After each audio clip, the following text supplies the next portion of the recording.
Kamu tahu caranya ngelola nyawa kamu, kok nggak mati sekarang? Nggak tahu kan?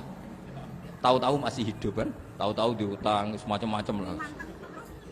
Sebenarnya kita zaman hidup pun nggak tahu cara ngelola nyawa kita, cara kerja jantung kita, cara kerja paru-paru kita. Nanti setelah kita mati pun nggak tahu caranya hidup ketika kita.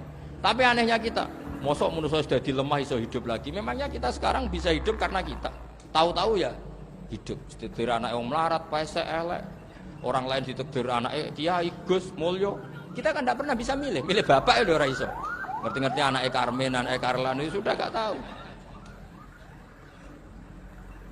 Artinya gini ya sudah ya Allah, ketika saya hidup ya tidak tahu kenapa saya hidup, pasti Engkau yang menghidupkan. Ketika saya mati juga gak tahu kenapa saya mati, pasti Engkau yang menghidupkan dan mematikan. Maka saya akan baik-baik saja di akhirat, karena ketika di dunia Tuhannya yang Engkau, ketika di akhirat Tuhannya, dan sifat Engkau tidak akan rubah, tetap Arhamur Rahimin. Makanya dulu wali-wali itu kalau mau mati ya santai aja. Saya itu Umar bin Abdul Aziz, itu ulama-ulama dulu kalau mau meninggal itu kalau keluarganya nangis marah besar. Memangnya mau kemana kamu nangisin saya? Lah kamu kan mau mati. Memangnya mau kemana kalau mati? Ya kembali ke Allah. Ya susahnya apa? Di dunia ya milik Allah, di akhirat ya milik Allah. Inna sholati wa nusuki wa mahyaya wa mamati lillahi rabbil. Yang aneh sampai harus melarat orang wani mati. Aneh tenan. Ya karena sampean tahu mungkin di akhirat lebih miskin lagi kan. Itu repot terus. Coba kalau dari awal kita menstatuskan diri kita biadillah, inna sholati wa nusuki wa mahyaya wa mamati. Tapi kamu salah status. Mengatakan kehidupan adalah momen untuk mencari kesejahteraan. Kehidupan adalah momen untuk cari karir. Kamu mensifati kehidupan secara salah. Jika kamu terjebak nyari karir, nyari kaya. Coba kalau kamu pakai mazhabnya sufi, kehidupan adalah pemberian dari Allah untuk kembali kepada Allah.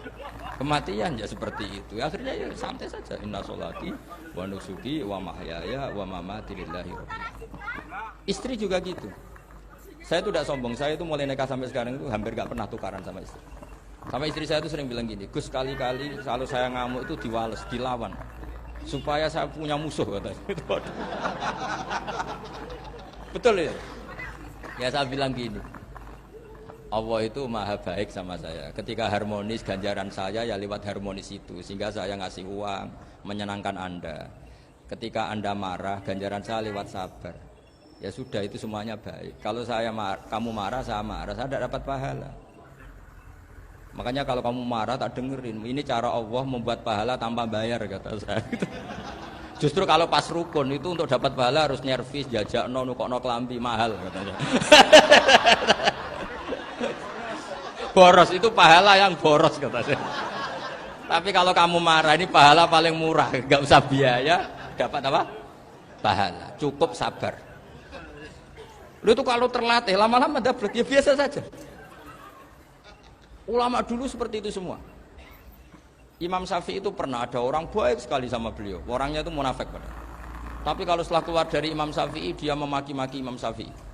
Suatu saat beliau dikasih tahu, orang yang tadi muji-muji jenengan itu di luar maki-maki jenengan. Imam Syafi'i itu guyu. Guyu sebenarnya bukan alhamdulillah. Muridnya kan janggal. Ini dikasih tahu gitu. Alhamdulillah. Kenapa ya Imam Syafi'i dia kan di luar maki-maki jenengan? Berarti aku wong wibawa ning ngarepku rawani. Ya jadi dianggap enteng saja melihat. Berarti aku wong wibawa ning ngarepku ora wani.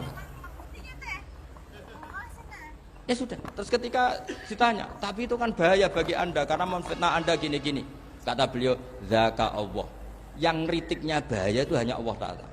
Yang lainnya enggak bahaya. Karena ini makhluk, doif, enggak penting. Loh kamu sampai tersisa dikritik orang karena kamu nganggap makhluk itu penting. Ini gobloknya sampean. Goblok segoblok-gobloknya itu. Coba kalau kamu mensatukan makhluk tetap makhluk, kritiknya enggak penting. Selesai kan? Selesai enggak? Ini problem Anda ada wali itu, kalau dikritik ya susah.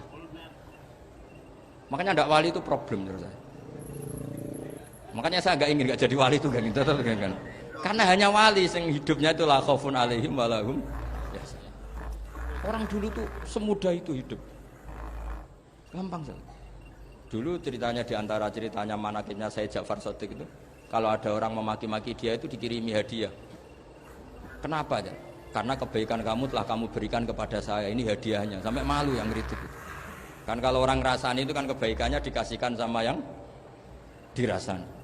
Lah kamu kan ngajinya seperti itu, tapi